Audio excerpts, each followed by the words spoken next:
गुरुर्विष्णुः गुरुदेव महेश्वरः गुरुः साक्षात् परब्रह्म तस्मै श्री गुरुवे नमः। ओम श्री गणेशाय नमः। ओम सरस्वत्यै नमः।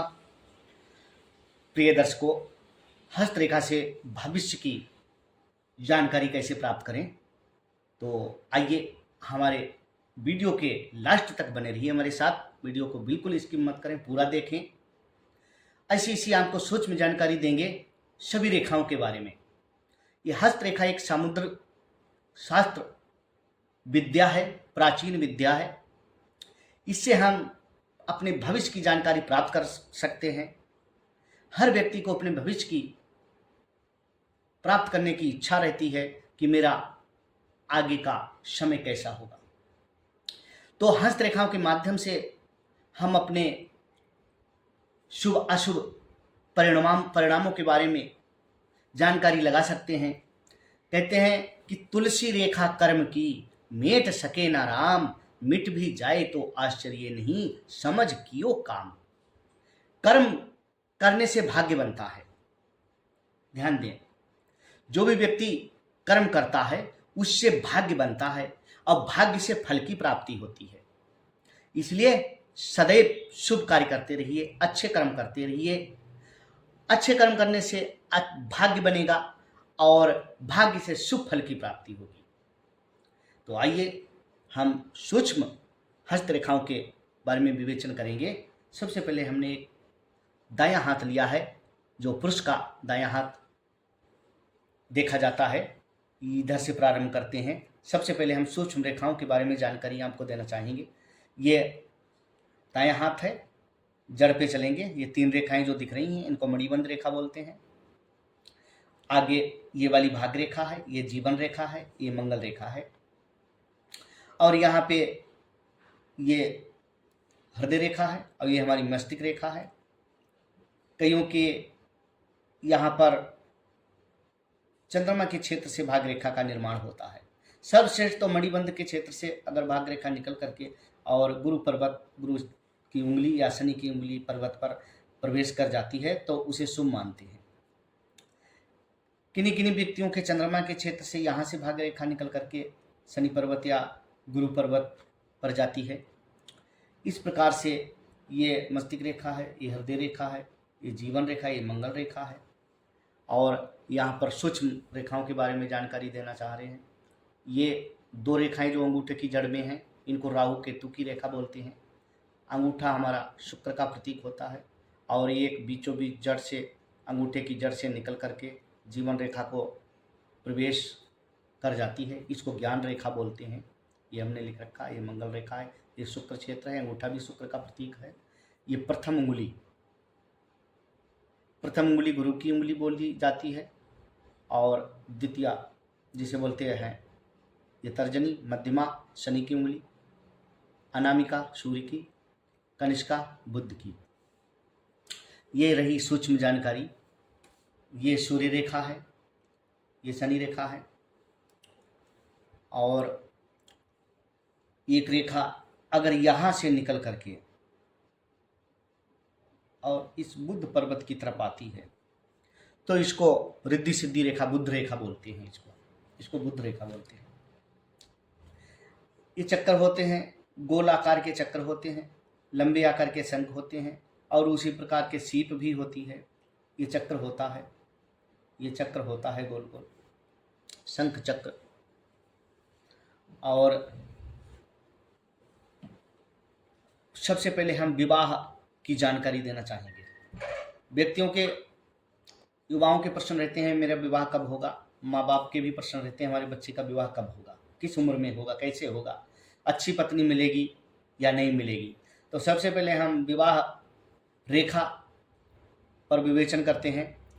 ये जो छोटी उंगली होती है, छोटी उंगली और हृदय रेखा के बीच वाला जो स्थान होता है, यहाँ पर जो रेखाएं होती हैं उसको विवाह रेखा बोलते हैं। ये हमने पहले ही लिख के रखा है।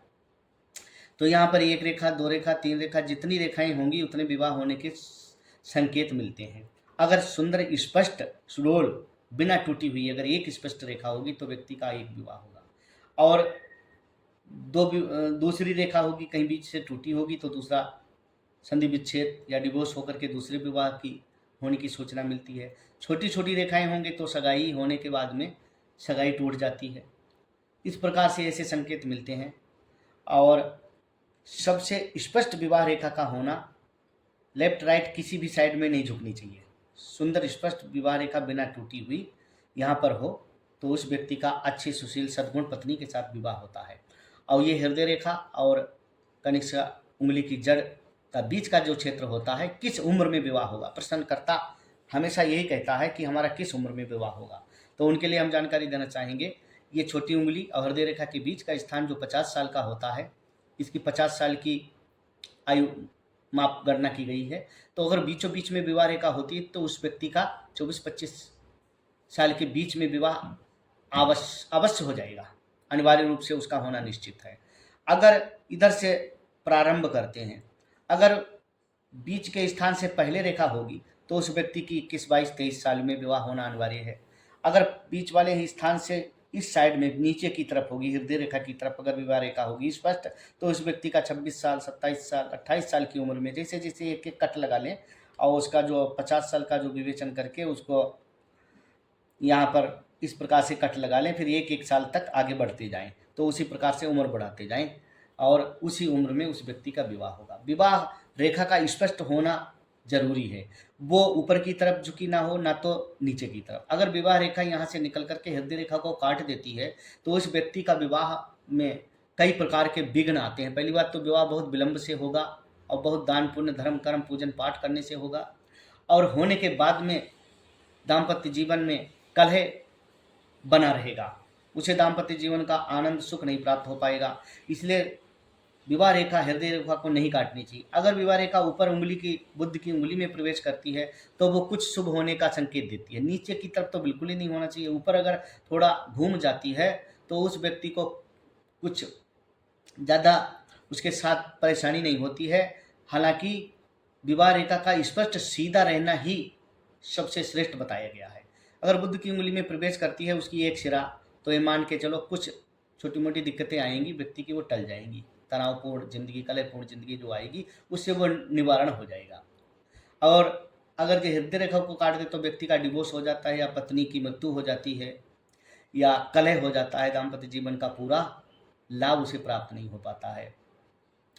इस प्रकार से अगर किसी भी प्रकार से विवाह रेखा में टूट फूट है या 1, 2, 3 विवाह रेखाएं, तो उनको गणेश जी की उपासना करनी चाहिए, शिव का अभिषेक करना चाहिए, प्रदोष का व्रत रखना चाहिए, जिससे दाम्पत्य जीवन का पूर्ण लाभ प्राप्त हो और आने वाली विघ्न बाधाएं दूर हो।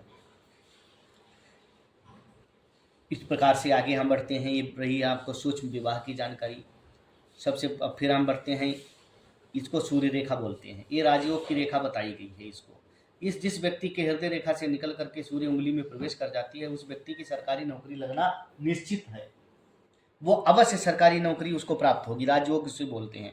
अगर सूर्य रेखा यहाँ पे टूट जाती है तो व्यक्ति की नौकरी में कई झंझट आएंगे, रुकावट आएंगे, संकट आएंगे और नौकरी छोड़ने की स्थिति बन जाएगी। इसलिए सूर्य रेखा बिल्कुल स्पष्ट सीधी होनी चाहिए। अगर ऐसे कुछ संकेत मिल रहे हैं, जिन भाइयों की सरकारी नौकरियां चल रही हैं और सूर्य रेखा टूटी है, उनको सूर्य आदित्य हृदय का स्तोत्र करना चाहिए, सूर्य की उपासना करनी चाहिए, 1 लोटा जल सूर्य भगवान को चढ़ाना चाहिए। जिसके अब आगे बढ़ते हैं, शनि परिवर्त इसको बोला जाता है। यहाँ पे अगर रेखा हृदय रेखा को टच कर देती है और यहाँ से अगर कुछ क्रॉस के चिन्ह इस प्रकार से लग जाते हैं तो उनके ऊपर शनि की कुदृष्टि का प्रभाव होने का संकेत है। तो इस प्रकार से शनि का दान वो करें, काले उड़द, काले तिल, गुड़, लोहा दान करें, जूते दान करें, तो शनि भगवान की कृपा दृष्टि उनको प्राप्त होगी और शनि के प्रकोप से उनको वो उबर जाएंगे। तो इस प्रकार से ये भाग्य रेखा मणिबंध से निकल करके इस क्षेत्र पर गुरु की उंगली में प्रवेश कर जाए तो उसे बहुत बड़ा सौभाग्य माना गया है।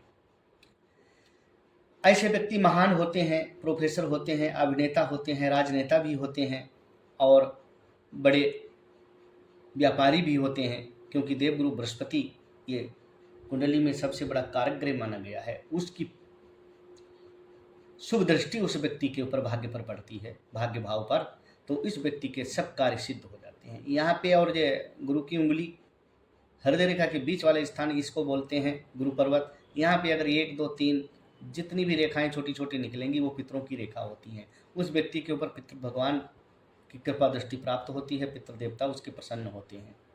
अगर ये टूट जाए, कट जाए, तो उसको पितृदोष लग जाता है, तो उसे पितृदोष की पूजा करनी चाहिए।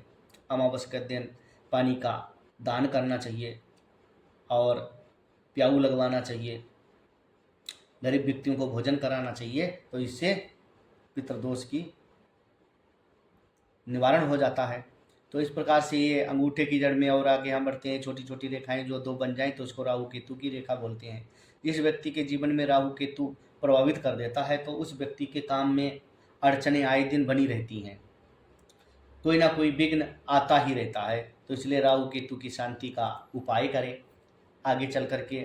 और हम बढ़ते हैं, ये ज्ञान रेखा होती है, जिस व्यक्ति के अंगूठे की जड़ से निकल करके हृदय रेखा को टच कर दे, जीवन रेखा को ये टच कर दे यहाँ पर, तो वो व्यक्ति बहुत बड़ा ज्ञानी होगा, उसे सिद्धियों का दाता होगा, सिद्धियाँ प्राप्त हो जाएंगी और भागवत रामायण कथा प्रवचन में बहुत बड़ा पारंगत बन सकता है, क्योंकि इसको ज्ञान रेखा बोलते हैं।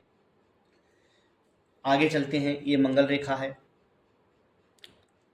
जिस व्यक्ति के हाथ में ये मंगल रेखा होगी तो उसका कभी अमंगल नहीं हो सकता। उसे भूमि वाहन भवन से संबंधित सब वस्तुओं का लाभ भरपूर प्राप्त होगा। अगर मंगल रेखा यहाँ से टूट जाए तो हनुमान जी की उपासना वो करें। और यहाँ पे जो छोटी छोटी रेखाएं हैं, हम जानकारी देना चाहेंगे, ये भाइयों की बहनों की रेखाएं होती हैं। जितनी सुंदर स्पष्ट बिना टूटी हुई होंगी वो अपने भाई बहन की संख्याएं होती हैं। मणिबंध 3 होना चाहिए, तो ये धन, स्वास्थ्य और शांति 3 का प्रतीक है। इससे उम्र का भी अंदाज़ा लगाया जाता है। मणिबंध बिल्कुल टूटा हुआ ना हो, सुंदर स्पष्ट 3 रेखाओं का युक्त हो, तो व्यक्ति का कोई भी कार्य नहीं रुकता है। जब भी उसकी ज़रूरत होती है कोई फल की प्राप्ति के लिए या कोई कार्य सिद्ध करने के लिए, तो उसके पास अनायास ही वो साधन प्राप्त हो जाते हैं, जिसके 3 रेखाएं स्पष्ट होंगी मणिबंध की। 2 रेखाओं में विघ्न आती है जीवन में, इसलिए 3 रेखा होना अनिवार्य है। जिनकी 3 रेखा नहीं है वो विष्णु भगवान लक्ष्मी माता का ध्यान करते हुए उनका पूजन करें, मणिबंध उनका मजबूत होगा। इस प्रकार से जिन व्यक्तियों के चंद्रमा के क्षेत्र से जो भाग्य रेखा निकलती है उनके ऊपर माँ की दुआ रहती है, कोई इष्ट देवता की कृपा रहती है, वो अपने माँ का और इष्ट का ध्यान करें, उनकी सेवा करें, उससे उनका और भाग्य प्रबल होगा। शुक्र क्षेत्र कमजोर होने पर शुक्र का नग भी पहन सकते हैं, जरकन पहन सकते हैं, हीरा पहन सकते हैं और उससे संबंधित बस ज्वार का दान भी कर सकते हैं। जिस ये यहाँ पे अगर रेखा जाल हो जाए इस प्रकार से तो शुक्र क्षेत्र कमज़ोर बोला जाता है। शुक्र प्रबल होना चाहिए।